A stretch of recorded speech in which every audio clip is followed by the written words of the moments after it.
Okay, we have reached chapter 3 in our calculus book. It is entitled Differentiation Rules.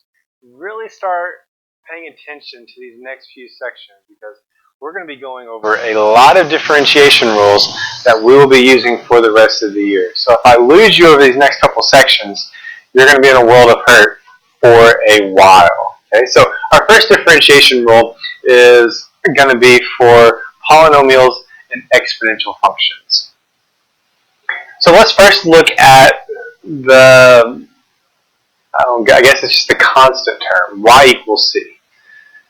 So if I'm looking to find the derivative of just y equals c, I know that that's just going to be a horizontal line at c. And so the slope anywhere on this line would have to be 0. We saw this at the end of the last video, and I think that kind of makes sense that if I just have a horizontal line, the derivative, or the slope of the tangent line at any point on here would have to be 0. Oops, I changed it, didn't mean to. I'm done with it anyway. Okay, so let's move on to power functions. Suppose I'm wanting to take the derivative of x, my identity function. Well, looking at this, the slope of this, no matter where I'm at on this line, the slope, the rise over run, anywhere on it, is the same, meaning I'm dividing by 1. So the slope of just my identity function is going to be 1. Now there's going to be kind of a pattern forming here. If I kind of use this same idea and I take the derivative of x squared, I'm going to get 2x. If I take the derivative of x cubed, I'm going to get 3x squared. If I take the derivative of x to the 4th, I get 4x to the cube. You see my pattern on it? The 2 is going to drop down to the front, and I lower the exponent by 1. Here, the 3 drops to the front, and then I lower the exponent by 1. And sure enough, the 4 drops to the front. If I do 4 minus 1, my new exponent is 3. And that gives me my first differentiation rule I want to talk about is the derivative of x to the n. Anytime I'm needing to take the derivative of x to the n, whether it's x to the 5th, x to the 2nd power like we just saw, or even x to the 1,000,000th power, all I've got to do is whatever the n is, drop it down in front, leave the x where it is, but then lower the exponent by 1. And that would be my derivative.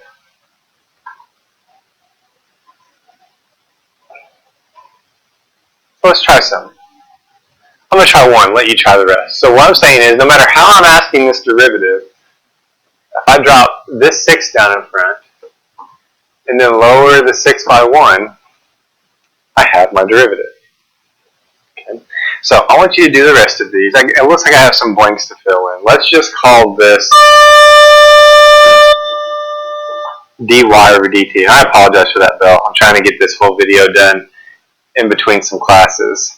And d over dr of r cubed.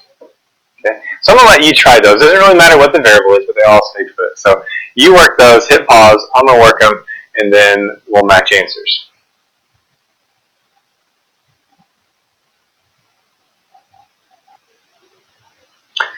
And that's what I got on it. Hope it matches. There we go. Oh, we got a couple more. Well, what if n is not a positive integer? I saw my power rule. It said n had to be a positive integer. So what if, like on this first one right here, n is not a positive integer? What if it's like x to the negative 1? And I want to take the derivative of it. I didn't leave much room to take the derivative of it. Let's just scoot that over a little bit. So this would be the same as taking the derivative of x to the negative 1. So it would be nice if I could just drop that negative 1 in front. And if I think about lowering the exponent by 1, that would drop it down to negative 2. And yeah, that works. That would be the same as negative x squared, or even the book might change it back to a rational function.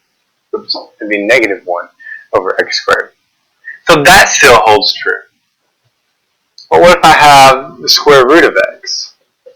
Remember, the square root of x can be written as x to the 1/2 power, where I can hopefully drop my exponent in front. Let's see if this works. Drop the exponent in front, and then lower the exponent by 1. Yeah, I think that works. That works well.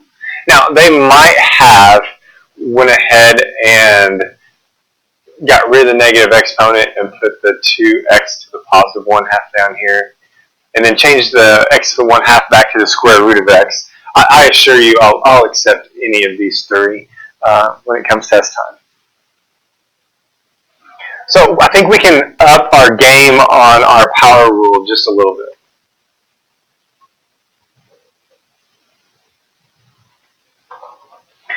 So if n is any real number, then the derivative is going to be just this trick that I've been using in here.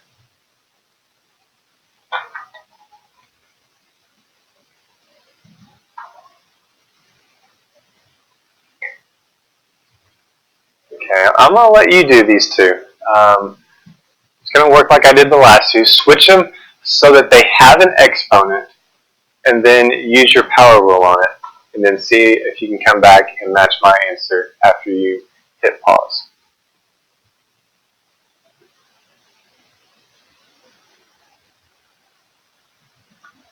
Alright, good. We just had to, again, drop my exponent in front right here. That's what gave me a -2. And if I do -2 minus 1, that's what gave me a -3. Okay. Alright, so let's look at some problems with it. This is a much quicker way of finding the derivative, where I don't have to worry about that limit as h approaches 0 and plug everything in. That would be kind of tough on this problem, but I can definitely rework this using the short way. Now, my first thing I'm going to do is I'm going to rewrite my function. Okay, there is a rule for if you have two functions of x multiplying each other. Look for that on the next video. For now, I just need a single function of x. And so, remember, if I have the same bases right there, I can actually add their exponents. Now, I've just done algebra so far. Make sure you do your calculus step, your derivative step. Okay, so I'm going to drop this 3/2 in front. And then I'm going to take 1 off of that 3/2. It's going to change it to a 1/2. Okay, leave your answer like this if you want to. If you need to, this is the same as 3/2 times the square root of x. Whatever works best for you. And I'm wanting to know, I'm looking for the equation of the tangent line. So I'm looking for a y equals mx plus b. And so this derivative right here is still my m. And if I'm wondering what's happening at 1, 1, let's just say at x equals 1, I just got to plug 1 into here. So my slope would be 3/2 times the square root of 1, which is just going to be 3/2. I have a slope. Let me switch colors. I have a slope. I have a point. I'm ready to go with point, slope, form. Let's see. That'd be 3/2 x minus 3/2 plus 1. Whenever I add that 1 over, so I think that put me in the whole -1/2 right there. And so this would be the equation of my tangent line. As you can see, we upped our game on our equation right here, and we're still able to work it faster than what we did in that second chapter. Well, what happens if they throw a constant in front of it? We've been doing all these. There hasn't been anything in front of my x. So what happens if they throw a constant in front of it? Remember that these limits actually come, these derivatives actually come from the idea of our chapter 2 limits. The limit as h approaches 0. Remember, I can pull any constant out in front of my limit, so it should make sense that I can pull any constant out in front of my derivative. And that would be a legal move. The proof's in the book. It works because you can, again, pull the c out in front of the limit and multiply the limit by the function of c. Right? It's in that book if you're interested in looking at it. If not, I'm just going to go ahead and go on to the next example. So this one has a 3 in front of it. So according to that last rule, I can pull this 3 in front and just take the derivative of my x to the 4th. And so the 3 just goes for the ride from here on out. The 4, I can pull down. I can take 1 off this exponent. 4 minus 1 is 3. And then I just have my simplifying step. Now, I'll tell you what I quickly figured out with this. You know what? It would have been a lot easier just to take the 4 and multiply it to whatever's in front. That takes me straight to the answer right here, 12. And I still lower the exponent by 1. So either way you want to work it is fine. The way I did right here in green makes more sense, but the blue is why that would work, is because of that constant being able to be moved out in front of the derivative. Ooh, we're going in with another one.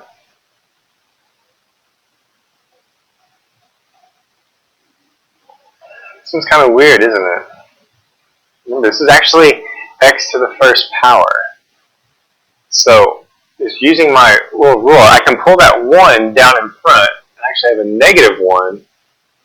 And then if I take 1 off the exponent, I get x to the 0. So anything to the 0 power is 1, so my slope on this would be negative 1.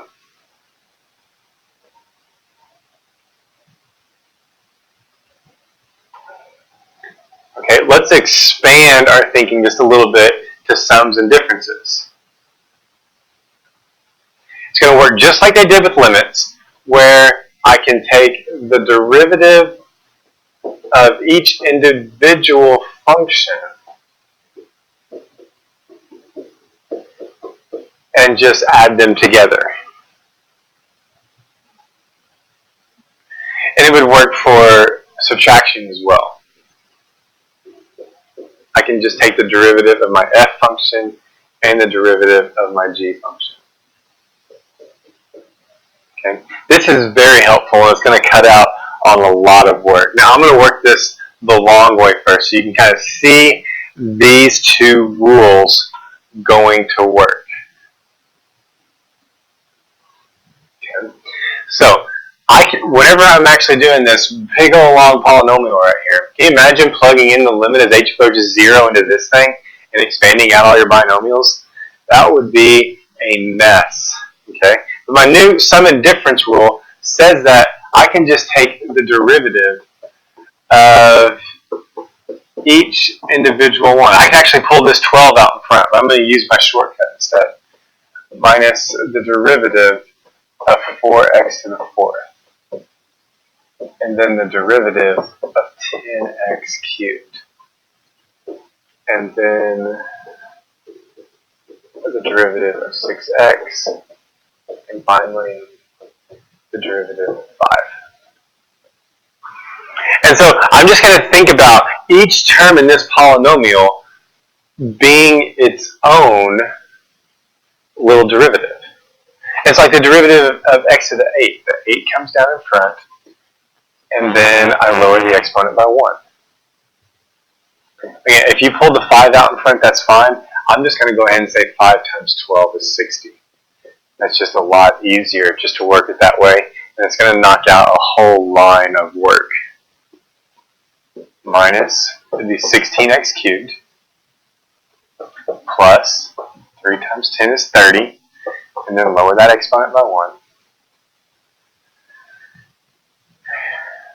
We've done this one. Derivative of negative 6x is just going to be negative 6. Imagine this is x to the 1st power. Lowering the exponent by 1 would be x to the 0. And then finally, remember the very first thing we started with was that the derivative of a constant function is going to be 0. Remember, this is just x to the 0. 5x to the 0. 0 times 5 gives me 0. Lower the exponent by 1. That doesn't really even matter because everything's gone to 0 already anyway. So you won't see me put this plus 0 on the end of it. And this right here would be the derivative of that long polynomial. And we worked it. We're eventually going to hopefully be able just to go straight from here and work it in one step. As you can see, I've illustrated my sum and difference rule here by showing you what kind of needs to go on in your mind, but you won't see me work it how you see in that red box again. So I'm going to let you do the first half of this. We're finding points on the curve where the tangent line is going to be horizontal. Okay? So I know I'm doing derivatives today. So I want you to go ahead and find the derivative, and we'll talk about where to find those horizontal parts at when we come back. So go ahead and hit pause.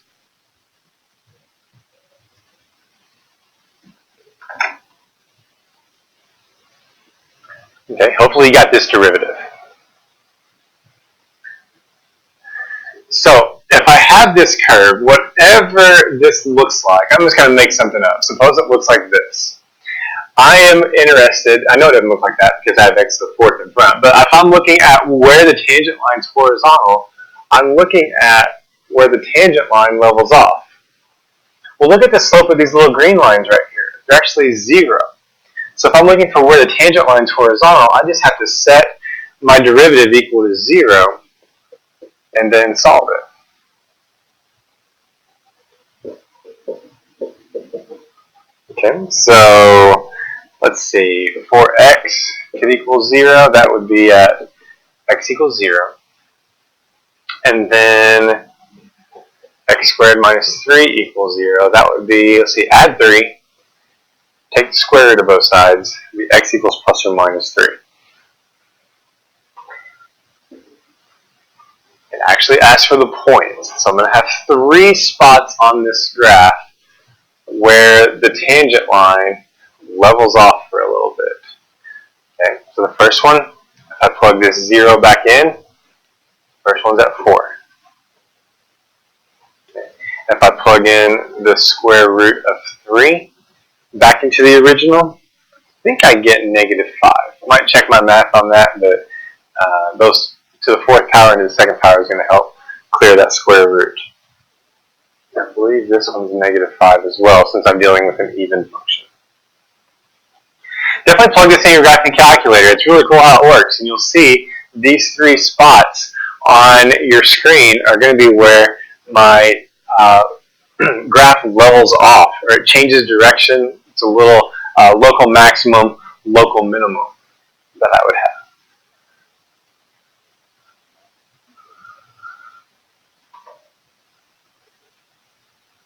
Okay, well, this should make my physics stuff go a little bit better. I have this particle right here, and this is its position. I want to find its acceleration.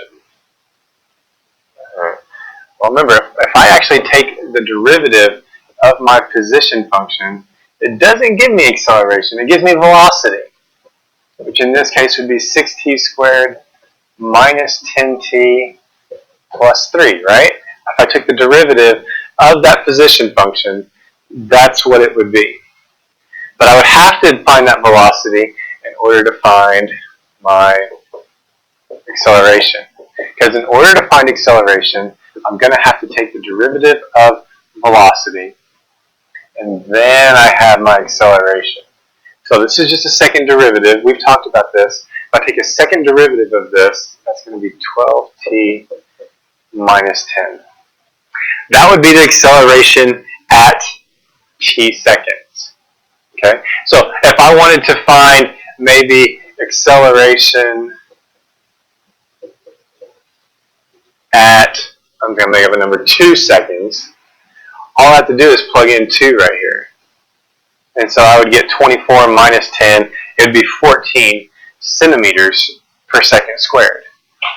Suppose I wanted to know what the velocity was at 2 seconds. I just have to plug in 2 right here. So you can see these physics problems have gotten so much shorter thanks to these new rules that we have learned today. Next thing is probably going to say like plug in 2 and for t or something like that. No, good. All right, I covered it. All right, lastly, I want to show you how e plays in all of it because I love taking the derivative of e. Okay, remember that we derived e one day in our homework by using this rule. we found that this e right here was going to be 2.71828, and that made that equation true. Okay, so if I was to graph my e to the x, see 1 and then 1, 2.7, it would look something like so. Okay, so if I was able to graph this perfectly correct, what this is saying is that if I take the limit as h approaches 0 of this function, I should come up with a tangent line right here at 0 that would, actually I'm going to take this a little different direction. I apologize. Let's get rid of that. Oh, bounce back. Let's get rid of it. Okay. I am going to do I am going to do that tangent line. Maybe I should just write that down. If I was to find the slope of that tangent line right there, man, I am so close to 1. I'm really close to 1. Okay. If I was to find the slope of the tangent line right here at 1, the slope of that tangent line would actually be 2.7. So if I was to regraph my derivative on top of my e to the x function, it would just be e to the x. Alright, so what's this bald guy saying? Alright, I am telling you that the derivative of e to the x is simply going to be e to the x.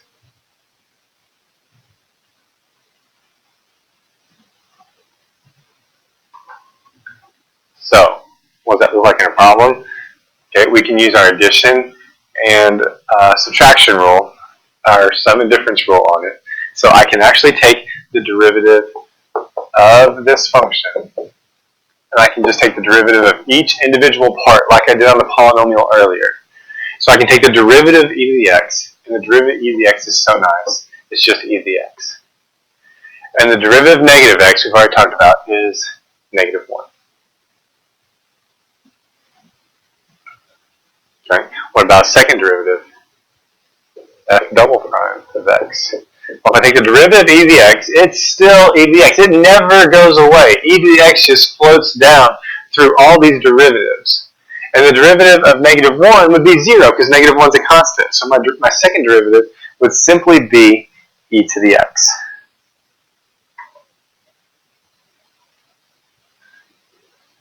Let's look at an actual good problem of where this would come into play with e to the x.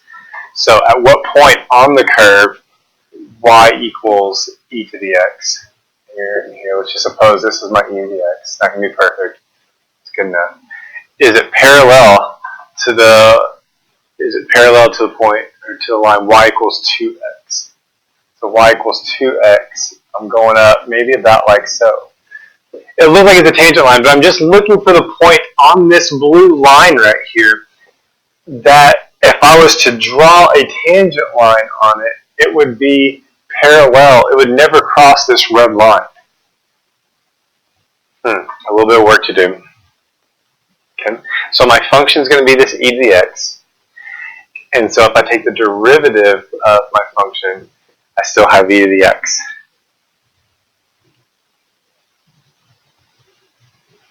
Well, the slope of my red line right here, the slope of my red line is equal to 2. So essentially, what I'm looking for is the spot on my derivative right here, e to the x, that is equal to 2. And just solve for x. Just take the natural log of both sides and get x equals the natural log of 2. Okay. At what point does that happen on this curve? Okay. So it's going to happen at natural log of 2. I apologize, I don't know what that number is. I can go grab my calculator real quick and tell you. The natural log of 2 comes out to be like 0.69. So at the point 0.69, it's going to have the exact same slope as that red line. Let's figure out what the y coordinate would be.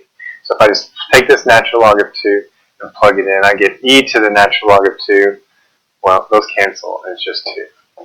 I would accept either of these answers on this problem.